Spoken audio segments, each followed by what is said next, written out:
저는 어저께 이제 대전에 갔다 왔는데요.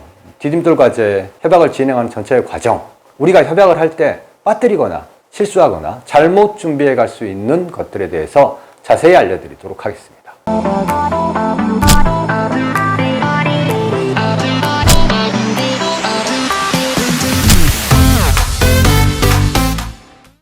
안녕하세요. 창업과 창직의 모든 것, 창창TV의 허주일입니다.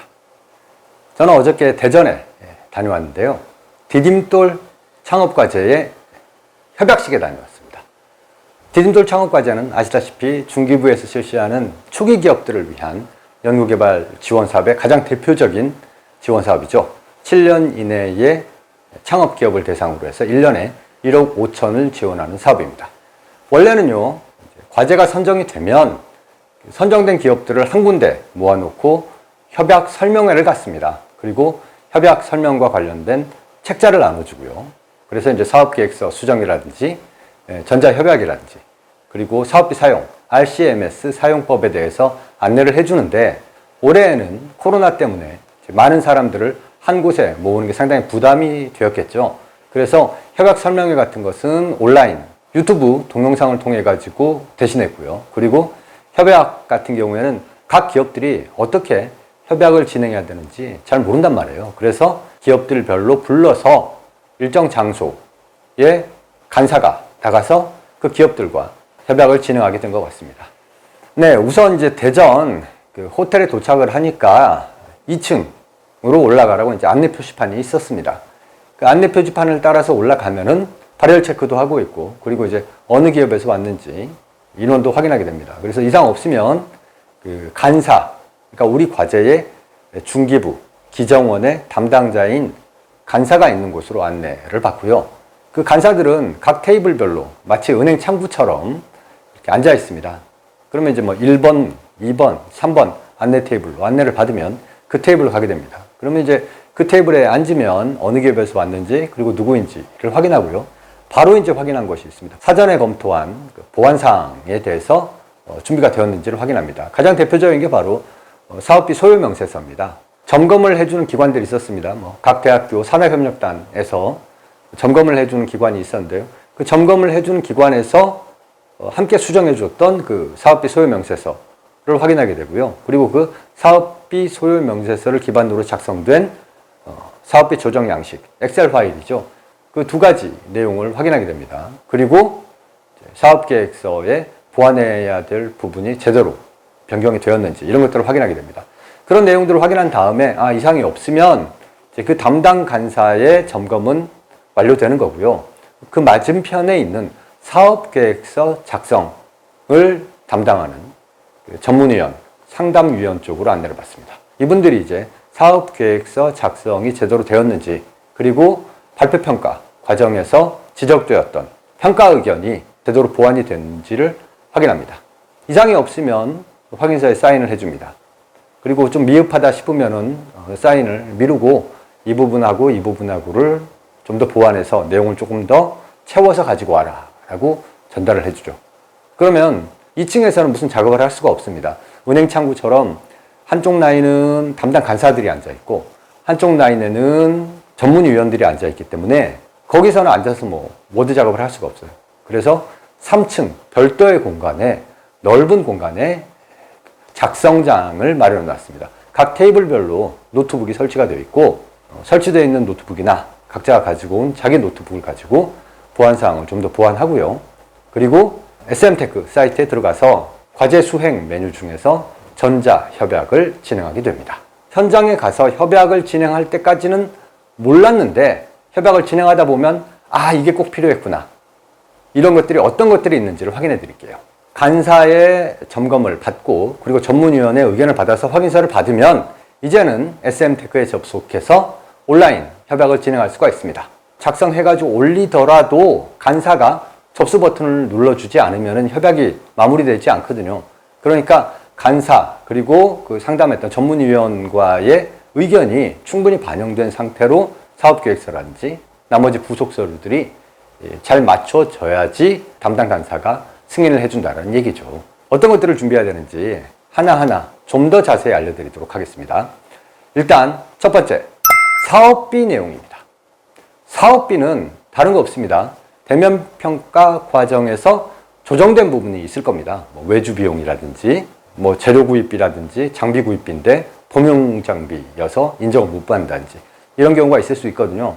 그렇게 해서 뭐 조정이 됐다거나 삭감이 된 경우는 그 삭감된 부분을 제대로 반영을 하라는 거예요. 그래서 사업비 소요 명세서에 심사위원들이 적어 놓은 그 평가 의견 부분의 제일 아래쪽에 사업비 조정 의견이 있습니다. 사업비 조정 의견에 맞춰 가지고 줄이거나 옮기거나 하는 작업을 해야 되는 겁니다. 이 부분이 이제 제일 중요하고요. 두 번째로 중요한 부분이 뭐냐면 이제 정부 지원금, 그리고 민간 부담금 현금, 그리고 민간 부담금 현물이 중요합니다. 디딤돌 창업과제 같은 경우에 예전에는 정부 지원금의 출연 비율이 80%였고요. 민간 부담금이 20%. 그 20% 중에서 절반은 현금, 절반은 현물이었습니다. 그래서 1억 5천을 받는다고 치면 정부 지원금은 1억 5천, 그리고 민간 부담금이 3,750만 원이었어요. 그래서 3,750만 원의 절반인 1,875만 원이 현물, 그리고 나머지 1,875만 원이 현금이었습니다. 그런데 올해에는 정부 지원 비율이 훨씬 높아지고 민간 부담 비율이 낮아졌고, 그리고 무엇보다도 민간 부담금 중에서 현금 비율이 10%로 확 내려왔습니다. 그래서 정부 지원금 1억 5천을 받는다면 민간 부담금은 1,667만 원 정도면 되고요.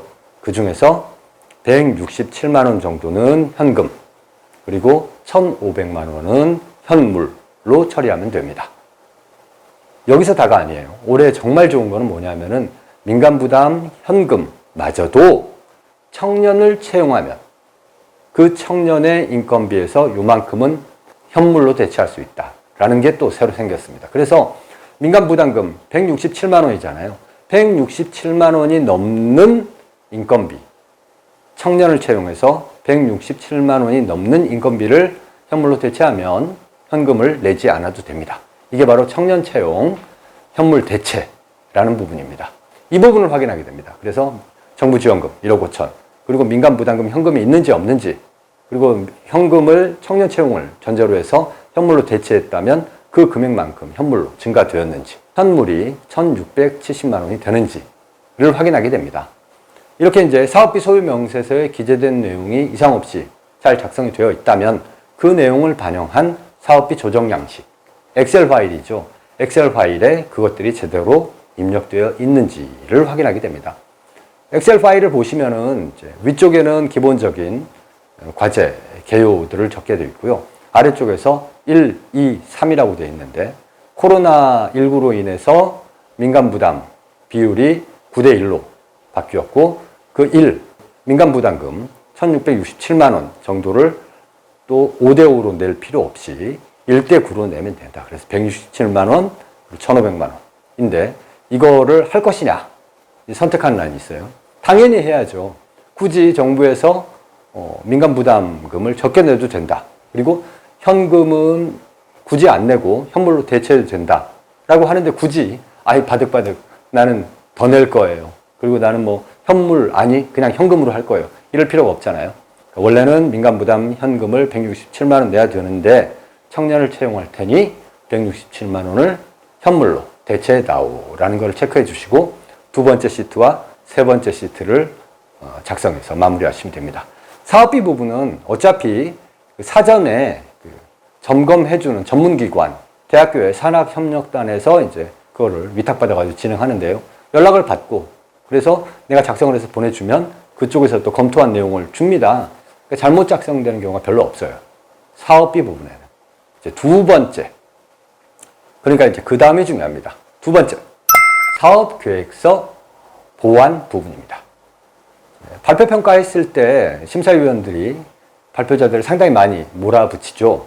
그리고 이제 그때 지적됐던 내용들 중에서 수정하거나 보완이 필요하다 하는 부분들은 과제가 선정되더라도 그 심사위원 평가 의견이라고 해서 맨 아래에 심사위원 평가 의견이란 부분이 담겨지게 됩니다. 예를 들면 성능지표에 어떤 것들을 추가해라. 아니면은 또 사업계획서 중에서 마케팅 부분에 이런 부분을 추가해라. 아니면 시장조사 부분을 좀 더 추가해라. 아니면 사업화 계획에서 수요처를 어떻게 확보할 건지 이런 내용을 추가해라. 뭐 이런 내용들이 추가되는데요. 이런 심사위원회 평가 의견을 받았다면 사업계획서에 그 항목에는 반드시 수정 보완한 흔적이 있어야 됩니다.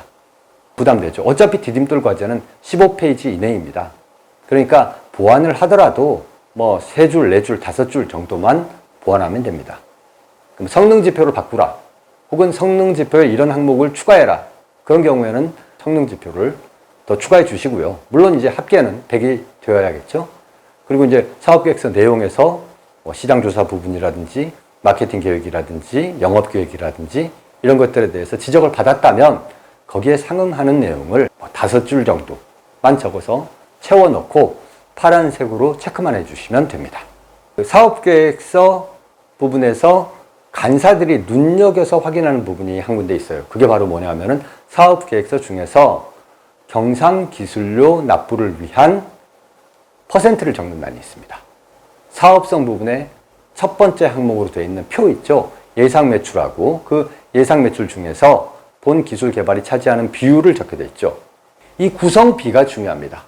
이것이 나중에 이제 과제가 완료되고 나면 경상기술료를 내는 기준이 되기 때문입니다. 그래서 뭐 잘 쓰고 못 쓰고 많이 적고 적게 적고가 중요한 게 아니고 원래 제출을 할 때 써냈던 경상기술료 비율 요거는 이제 SM테크 과제 접수 페이지의 맨 마지막 온라인 페이지에 역시 입력하게 되어 있는데 그 온라인으로 입력되어 있는 경상기술료 구성비와 사업계획서 내용이 동일해야 됩니다. 그 점만 유념하시면 다른 부분은 크게 문제가 없습니다. 다음은 세 번째는 바로 준비해야 될 업로드 서류들입니다. 여러분들 너무 잘 아시겠지만 이제 과제 제출할 때도 굉장히 많은 서류들을 날인하고 서명하고 스캔해서 업로드를 해야 됩니다. 물론 그 업로드했던 서류와 거의 동일하지만 그 신청할 때 썼던 그 서류를 협약할 때 또 쓰지는 않습니다. 보통 협약일 기준으로 해서 새로 작성하게 하고 그리고 무엇보다도 과제 기간이 정해지기 때문에 과제 시작일, 과제 종료일을 기재하고 작성하는 서류들이 추가가 됩니다.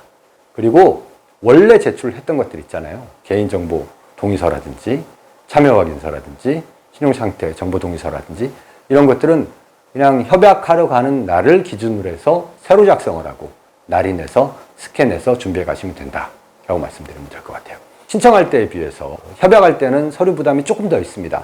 여러분들도 다 아시겠지만 지금 이제 기정원에서 보내준 협약 시 준비해야 될 업로드 서류들인데요.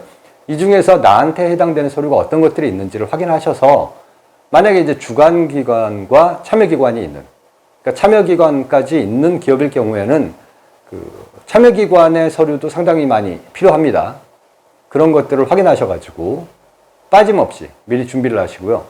혹시 모르니까 이 서류 작성을 현장에 가서 다시 할 수도 있습니다. 그러니까 법인 대표자 도장이라든지 과제 책임자의 도장 같은 것들을 미리 준비해서 현장으로 가는 게 좋습니다. 실제로 제가 협약을 진행시키다 보니까 현장에서 아차! 이거를 준비를 안 했구나 하면서 느꼈던 거 크게 두 가지가 있는데요. 뭐냐면 첫 번째는 우리 과제에 참여하는 연구원들의 과학기술인 코드입니다. 뭐 참여 인력이 한두 명이 아니란 말이에요. 5명, 10명 이럴 텐데 그 5명, 10명의 연구 인력의 과학기술인 코드를 전부 미리 받아가지고 가는 게 좋습니다. 물론 현장에 가서 과학기술인 코드를 알려고 하면 NTIS 사이트를 통해서 그 참여연구원의 생년월일 그리고 핸드폰 번호만 알면 과학기술인 코드를 검색할 수는 있습니다. 그런데 그거 일일이 검색해가지고 입력하는 것 자체가 상당히 많은 시간이 소요되더라고요. 그러니까 반드시 현장에 가실 때는 참여연구원의 과학기술인 코드를 준비해 가셔야 됩니다. 그리고 두 번째, 바로 범용 공인 인증서입니다. 물론 과제는 법인 이름으로 진행이 되기 때문에 그 법인의 범용 공인 인증서를 준비하셔야 됩니다. 범용 공인 인증서 있죠? 그 10만 원이나 8만 원 내고 발급받는 거. 그거를 준비해 가셔야 됩니다. 그래서 이제 우리가 준비한 사업계획서라든지 사업비 소요명세서 그리고 나머지에 첨부해야 될 PDF, 날인 서류들을 다 SM테크에 새로 업로드를 하고 그리고 나서 이제 협약서 생성이란 버튼을 누르게 됩니다. 협약서 생성 버튼을 누르면 팝업이 뜨면서 PDF 형태로 협약서를 열람시켜주고, 그리고 그 팝업 창에서 전자서명 버튼이 좌측 상단에 있습니다. 전자서명 버튼을 누르면 범용공인인증서를 찾아서 확인하고 전자서명이 이루어지게 됩니다. 전자서명이 이루어지면 SM테크 마지막 페이지의 우측 하단에 제출 버튼이 있죠. 제출 버튼을 누르면 전자협약이 완료가 됩니다. 내가 전자협약을 완료 버튼을 눌렀다고 해서 전자협약이 끝난 게 아니에요. 완료 버튼을 누른 다음에 다시 처음에 상담을 했던 기술정보진흥원의 담당 간사를 찾아가야 됩니다. 그래서 담당 간사한테 방금 전자협약 버튼을 눌렀다. 그래서 협약서를 제출을 마쳤다라고 이야기를 하면 간사가 이제 다시 확인을 해줄 겁니다. 그래서 이상이 없으면 간사 쪽에서 접수 버튼을 눌러서 협약 처리 완료하게 되고요. 조금 더 보완할 게 있다. 그러면 반려 버튼을 눌러서 다시 기업 쪽에서 협약 서류를 작성해서 업로드하도록 합니다. 제가 11시부터 시작했는데 3시가 넘어서 협약을 마칠 수가 있었습니다. 그나마 저는 좀 빠른 편이었어요. 제가 이제 3시쯤 책상을 정리해가지고 나올 때에도 원래 있던 인원 중에서 반 이상은 남아 있었습니다. 그래서 기정원에서 그 호텔에서 중식당을 빌려가지고 식사를 제공해 주더라고요. 그래서 맛있게 짬뽕을 먹었습니다. 어쨌든 여러분들 어렵게 준비해서 디딤돌 과제 선정이 되셨다면 협약도 깔끔하게 빨리 마무리하고 사업비를 지급받아야 될 거 아닙니까? 그러니까 협약 준비 가실 때 사업계획서 보완하는 거, 그리고 사업비 소요명세서 반영하는 거, 그리고 범용공인인증서 잊지 마시고요. 그리고 참여연구원들의 과학기술인 코드 체크해가지고 가시고, 그리고 업로드해야 할 많은 서류들 있죠.